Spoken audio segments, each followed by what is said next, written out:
Rockstar is gearing up for their next big update for the year, and all signs point to the next major GTA Online DLC landing sooner than some players may think. And in this video, we're going to break down everything that you need to know: insider leaks, current GTA Plus timing, past DLC trends, and even unreleased content that can finally be making its debut here. Plus, we're going to talk about the kinds of official teases that Rockstar might be dropping in the coming days, as they have in the past when approaching the release of the next GTA Online DLC scheduled to release. So as we head towards the end of May and into June, let's take a quick look at how things have played out previously here. In 2023, we saw the San Andreas Mercenaries update get announced on June the 2nd, and it released just 11 days later on June the 13th. Then in 2024, the Bottom Dollar Bounties update was revealed on June the 5th, and it went live on June the 25th.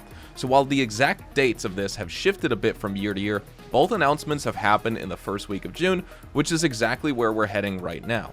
And if Rockstar follows their same playbook once again, then we might be looking at a new DLC reveal within the next couple of weeks. Now, adding to all this speculation here by players, insider TezFun2 has also mentioned over on the GTA forums that last year's Bottom Dollar Bounties update was subtly teased through the GTA Plus event that launched just one day after the leak. And this year's June GTA Plus event starts on Thursday, May the 30th, and so if Rockstar uses it the same way they did last time, we might see clues about the upcoming DLC's release date hidden in the event perks, or even a Rockstar Newswire post. And since Rockstar tends to give each GTA Plus event a full month to run its course, then it would make the most sense for a late June DLC release date once again, because that'll give the new benefits time to breathe before a new full update hits, and basically the new GTA Plus event with the DLC will be for the month of July for the most part. But there's more to this too, because like the GTA Classics collection, which has been a part of the GTA Plus subscription for the past few months now, that collection officially wraps up on May the 28th, and so that timing is also pretty convenient in my opinion as well. It gives Rockstar the perfect window to introduce some new content, especially if it's connected to a fresh DLC or even an all new set of exclusives for subscribers, you know, thinking like about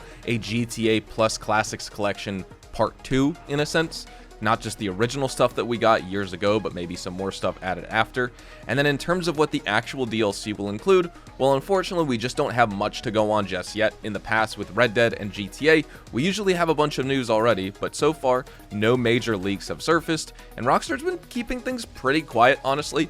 That said, there is something unusual that's still lingering in the game files, and I'm sure a lot of players still have questions on this, and that is the group of 9 unreleased police-style outfits. These were first discovered when the Agents of Sabotage DLC launched, and what's interesting is that 4 of these are listed as next-gen exclusives, meaning they're only accessible on PlayStation 5, Xbox Series X and S, or now the new PC version, Enhanced, of GTA Online. And for some reason, they've never been released, despite being labeled as quote-unquote winter, even though that season, of course, passed a few months ago. And so it raises the question here, are these outfits being saved for this summer DLC? Could they show up as part of GTA Plus bonuses?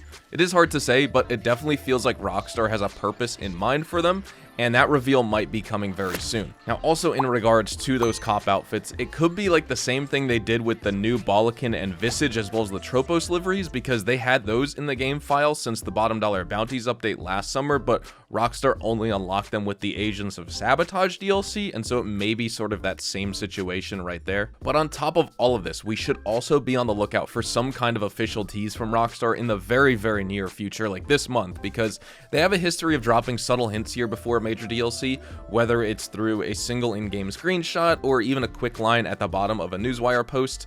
In the past, they've even showcased a brand new vehicle that ends up being part of the next upcoming update, and we saw them do exactly that with the Bravado Banshee GTS at the tail end of 2024, right before the Agents of Sabotage DLC, and then the season before that, they teased the overflawed Pipistrello in advance of the Bottom Dollar Bounties update. And so if Rockstar follows that same pattern once again, we could also see something drop on social media or even through a GTA Plus promotional material set to kick off the hype cycle. So definitely keep your eyes open, because any teaser we have here could arrive out of nowhere coming very soon. Of course, all the GTA 6 news is out of the way. We're not going to be hearing anything on that game for a while, and so definitely in terms of Rockstar's release schedule, the future, especially in the upcoming few weeks here, like their schedule is totally open for them to post something, anything, nothing, but obviously we are going to be getting a new DLC this summer, and so we should be hearing about things very, very soon. I do have a question for you guys as well. I'm curious to see and what you think, or even what you want to see in this next GTA Online summer DLC, because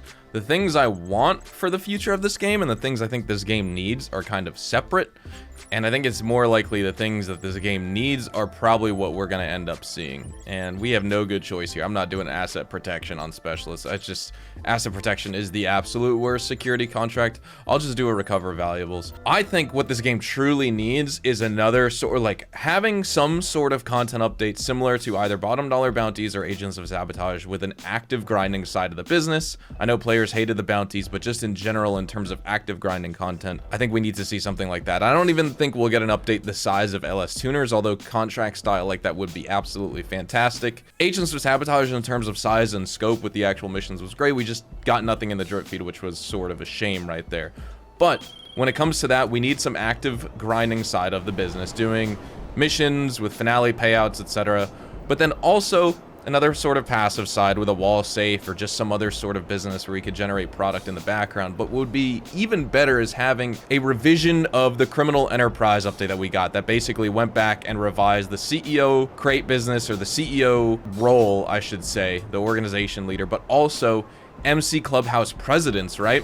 Where we got the updated MC Clubhouse bar with the bar resupply missions you could do the bike deliveries, you could do the exporting mixed goods for your CEO office. Something that we absolutely need as well would be, in addition, an expansion to the import-export vehicle warehouse, import-export DLC vehicle warehouse, I should say.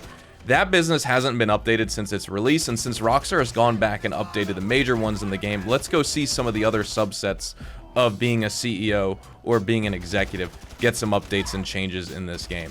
I would love to see that. We've had the same, you know, 10 standard, 10 mid-range, and 12 top-range vehicle meta for the import-export vehicle cargo warehouse forever. I don't want to see that get changed. You know, maybe Rockstar would end up changing how that business works. So I think that would be an absolute shame. We shouldn't see something like that. But what we should see is just get an addition to it that makes it a little bit better for grinding, makes it a little bit more profitable in some extra way. Maybe there's just some extra vehicle sourcing we could do.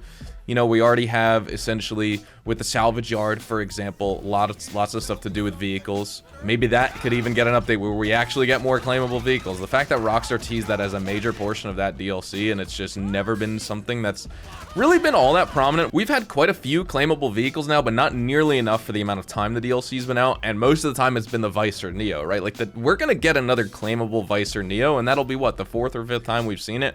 So far we've seen that. We've seen, I think, was the Zaruso claimable at one point? We saw the Christmas Comet Safari as well as the Vapid Click with the Clickmas livery. That was kind of cool, but those are already vehicles we saw in this game. It would have been nice to get like a new Christmas livery vehicle kind of get added, but we're not going to see anything like that. But I'm just curious to hear what you guys want to see in this next update, because I think there's a lot of wiggle room that Rockstar has. Of course, people want to see another Cayo Perico sized update or agency and contract DLC. I don't think that's really part of the conversation at all. We're not going to see something large. If we are going to see anything, it's definitely going to be sort of the size and scope of not even the Chop Shop update, but probably something like bottom dollar bounties or agents of sabotage. God forbid we have another San Andreas Mercenaries update where Rockstar removes a bunch of vehicles, even if they cycle some back in. I think that would be an absolute shame. San Andreas Mercenaries, in terms of size and scope, really wasn't that much smaller than bottom dollar bounties or agents of sabotage, because of course we got the 5 main storyline missions, which no one wants to do past the first time anyway, but also the 3 LSA operations are pretty fun. It's just, that's it, you know, and Rockstar really overshadowed the DLC by removing a bunch of content, and that's just something I don't want to see happen again in this game. I don't really think it necessarily will, but it would be quite a shame. Now, we did rank up. What rank did we hit here? Level 339. Let's go. So yeah, I just had that question for you guys. I wanted to see what you thought, kind of your thoughts and opinions on the type of content we should be getting. I don't want to speculate too much on it. That's kind of what I talk about when people ask me questions on my Twitch live stream, but just for the sake of this video, in terms of me getting some extra thoughts out, those are the opinions I have, and that's kind of where I'm at in my head when I think about upcoming summer DLC content for GTA Online. So thank you guys so much for watching today's video. If we do get any more news in the near future here, or just in general, I will be reporting on that. Drop a like if you guys enjoyed today's video. Subscribe to the channel if you guys are new. You want to see more content like this. I also came out with some awesome videos recently you may want to check out, like 15 helpful GTA Online secrets you never knew existed, plus 20 GTA Online money-making tips to make you ultra rich. That's just some of the content I came out recently over the weekend on this channel. But also check me out over on Twitch, Twitter, and Instagram, specifically twitch.tv/HazardOusHDTV for daily GTA Online money grinding live streams. You can hang out with the community, play some GTA Online together, have some fun. That being said, thank you so much for watching. I'll see you guys in the next one. Adios, amigos.